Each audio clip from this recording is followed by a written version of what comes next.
Part 1. You will hear a conversation between a man and a woman discussing the loss of a bag on board a plane. First, you have some time to look at questions 1 to 5.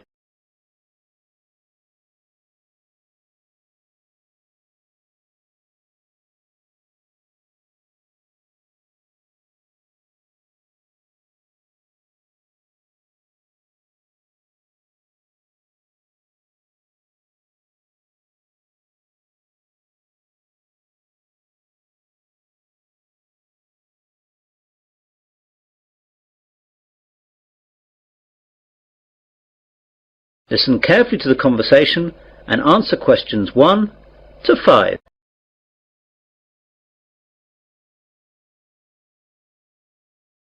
Pan Asian Airways, John speaking. Can I help you? Yes, please. I left something on one of your planes last night.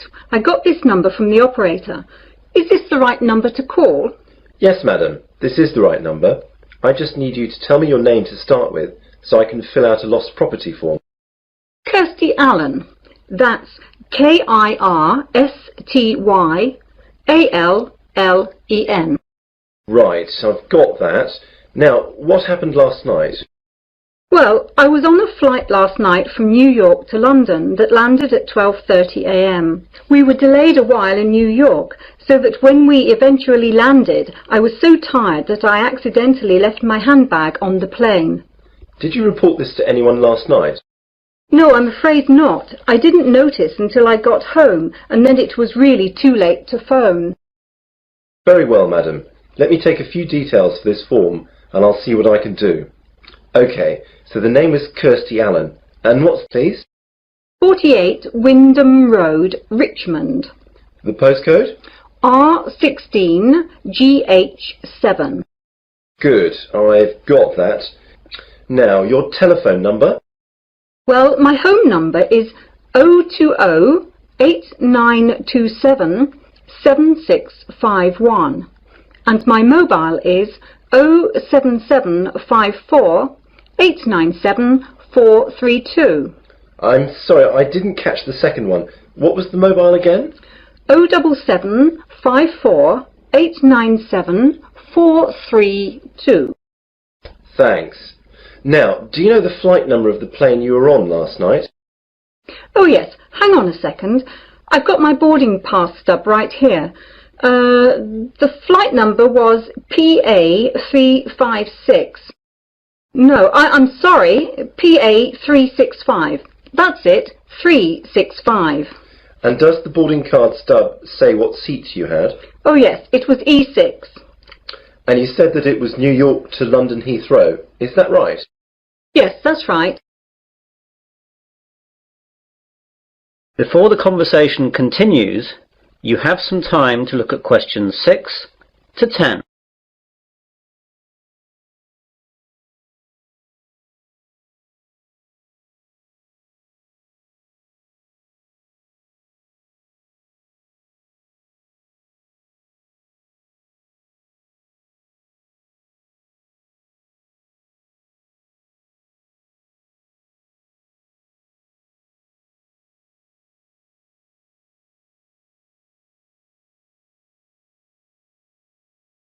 Now listen carefully and answer questions 6 to 10. OK then. Now, I have to take some details about the bag that you lost.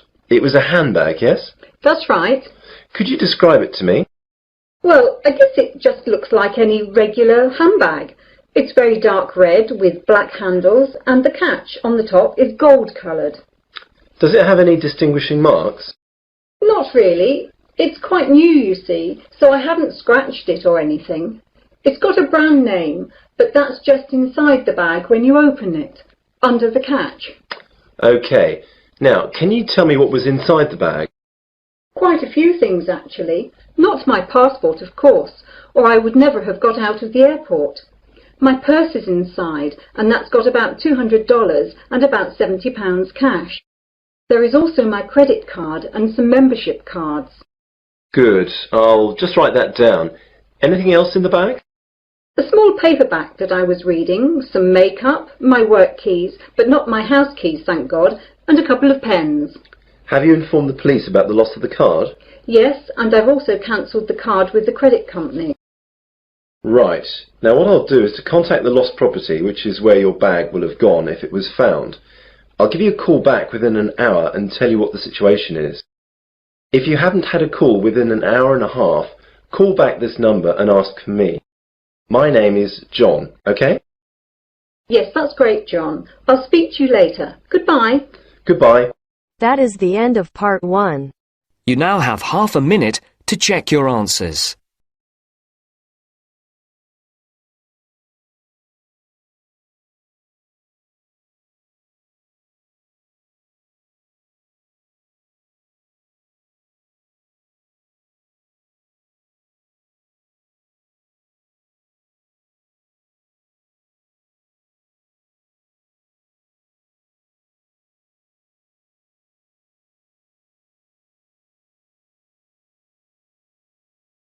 Now turns to part 2.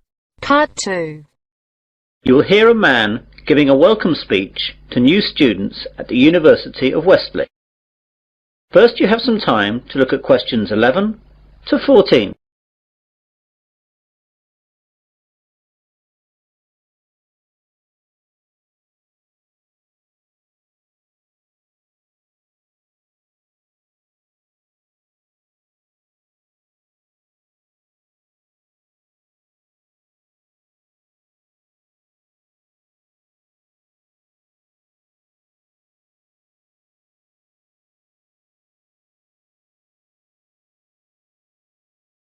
Now listen carefully to the welcome speech and answer questions 11 to 14. Hello and good afternoon. My name is John Walker and I'd like to welcome you new students to the University of Westley. What I'm going to do today is just explain to you some of the facilities that you'll find here on our main campus and where you'll find them. If you look at the map on the overhead projector, let me talk you through some of the locations before describing some of them in more detail. Well, at present we're in the university's main lecture hall. If you go out of the main front entrance, then you will see opposite across the car park the entrance for the focal point of a lot of university life for most students. This is, of course, the Students' Union. About 150 yards on the left of the Union, as you look at it from here, is another focal point for the students, though not as popular as the Union, the University Library. Behind the library is the main university refectory, where many students eat both lunch and dinner. On the other side of the Union is the college chapel, and behind that there is a small hall of residence. There are 3 other halls of residence behind the Students' Union. Behind the hall that we're in now is the sports hall and grounds, and either side of us are academic departments with lecturers' offices, lecture halls, and various labs. You'll find it all a bit confusing at first, but you'll get to know your way around fairly quickly. You now have some time to look at questions 15 to 20.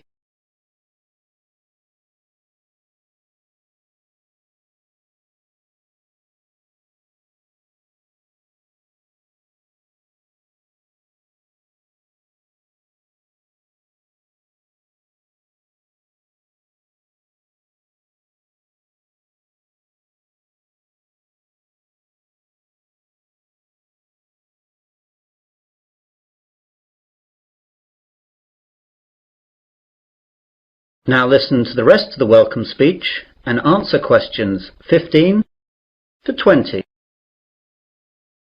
I'd like now to talk about a few important places on the campus. All students must belong to the Students' Union if they wish to use any of its services.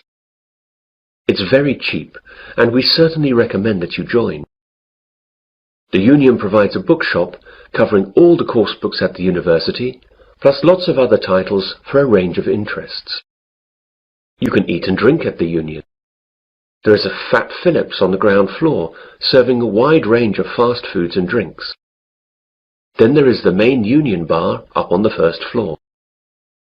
This is where the Union parties, dances and balls are held. And there's a pizza corner where cheap, large pizzas can be served up in a few minutes.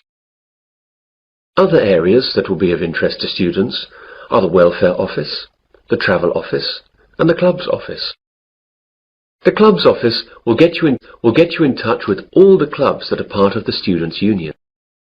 These clubs vary from football to drama to potholing to beer drinking. There really is something for everyone. The union opens up at 8 a.m. every day and closes at 12 midnight, unless there are any functions going on later. I'd like to move on to the library now.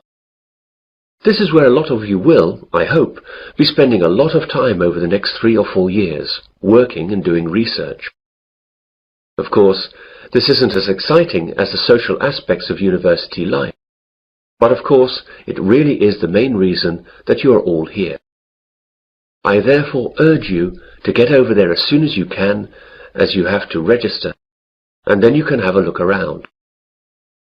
During the first 2 weeks of the academic year, that is, now, there are tours every 2 hours aimed at familiarizing new students to all the services that the library offers.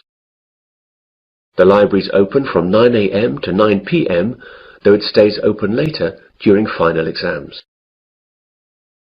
As I said earlier, the refectory is behind the library. The refectory offers a range of cheap meals at lunchtimes and in the evenings. It's open from 12 noon to 3 p.m. for lunch, and from 6 p.m. to 8:30 p.m. for dinner. They try to offer a variety of food, from favourites to healthy options to ethnic foods, and there's always a choice for vegetarians and vegans. The University Sports Hall is one of the most used buildings at the university. To use the hall or the grounds, you must be a member of the Athletic Union, which is part of the Students' Union. Again, this costs very little and will allow you to use all university sports facilities, represent university teams, and it fully insures you during your membership of the Athletic Union. This is really excellent value. For departments and academic facilities, there isn't enough time to go through all of them, but your respective departments should furnish you with maps and information that will satisfy your needs.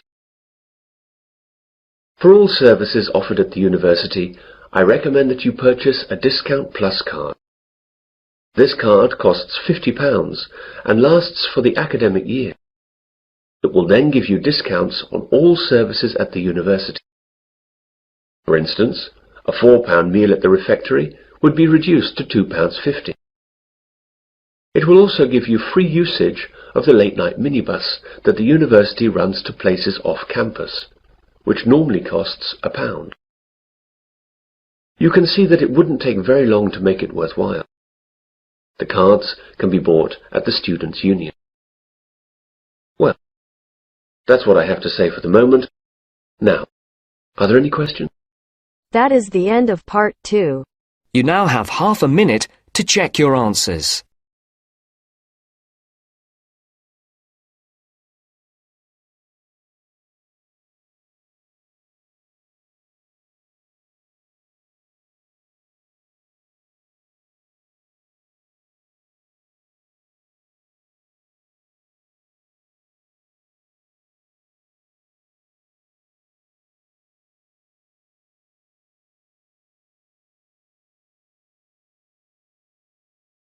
Now turns to part 3. Part 3. Here are 2 students discussing the new term at their university. First, you have some time to look at questions 21 to 25.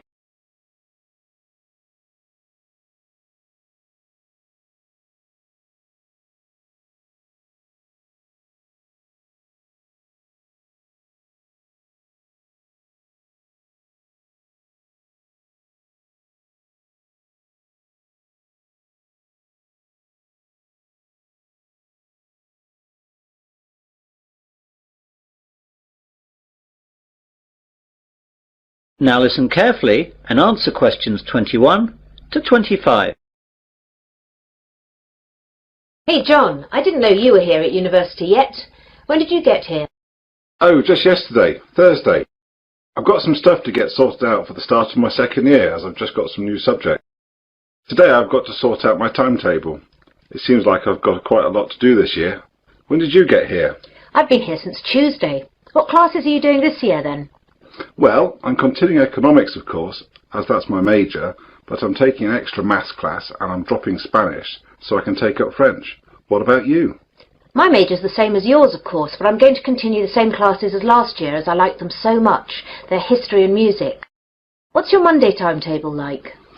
Well, at 9, it looks like I've got French for 3 hours. That's going to be a tough start to the week. Yeah, I can't imagine it worse.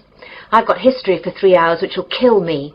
The good thing for me is that I've got a free in the afternoon, which will relax me after that morning. No such luck for me, though. I've got that extra maths class starting then, so I'll be hard at work all day on Mondays. Yeah, I don't envy you that. Still, the extra maths will really help your economics in the long run. I know, that's why I'm taking it this year. Last year I really struggled with all the maths that I didn't understand in the economics, but hopefully this year that will all change. What about sport? What have you chosen to do on Wednesday sports afternoons? Are you sticking with rowing?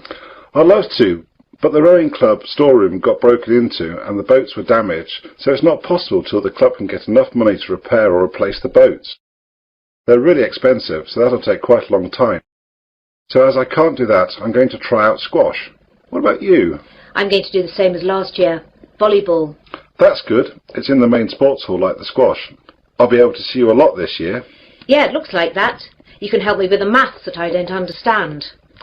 Maybe, for a small fee, of course. You now have some time to look at questions 26 to 30.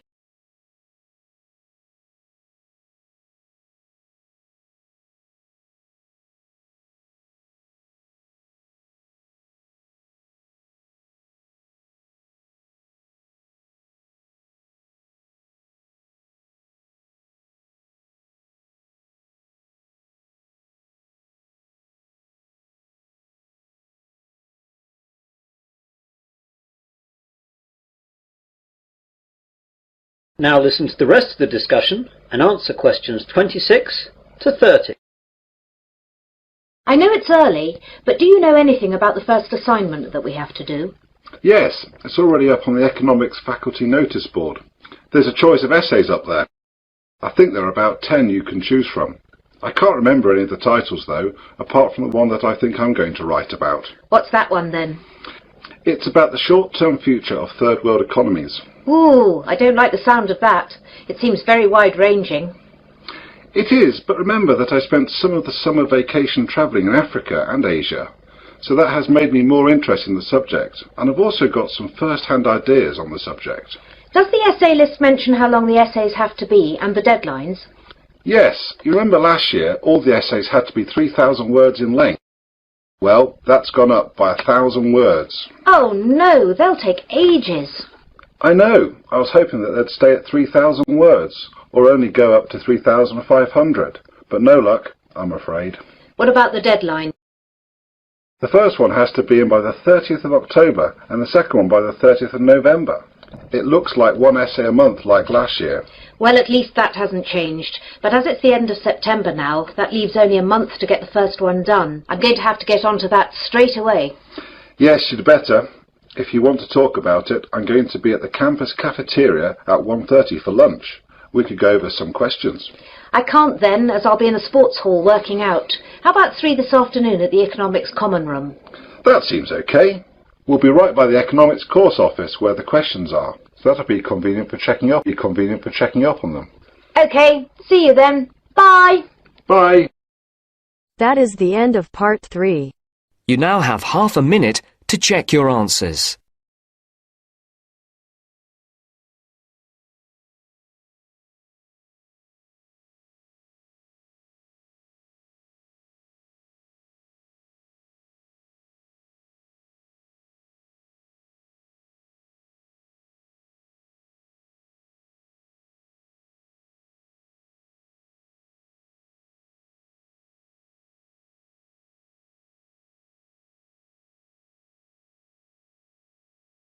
Now turns to part 4.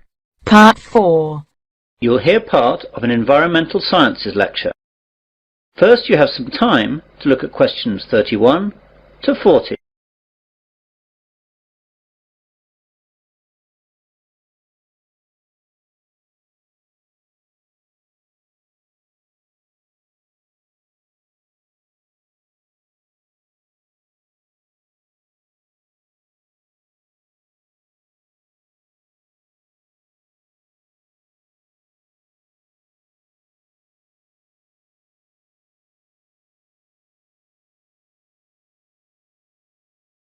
Now listen carefully and answer questions 31 to 40.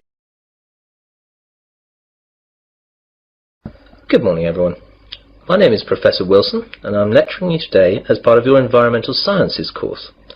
Part of this course is concerned with pollution issues in our world today, and part of this lecture will look at some of the ways that the oil industry has developed to deal with oil spills around the world. Oil tankers are the largest ships to sail in the ocean. For countries such as Japan that have no oil deposits of their own, tankers are the only way that oil needed to power their economies can be moved.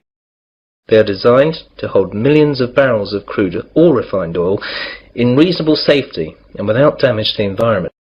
When oil is released from these ships, the oil spreads out over the surface of the water in a large slick.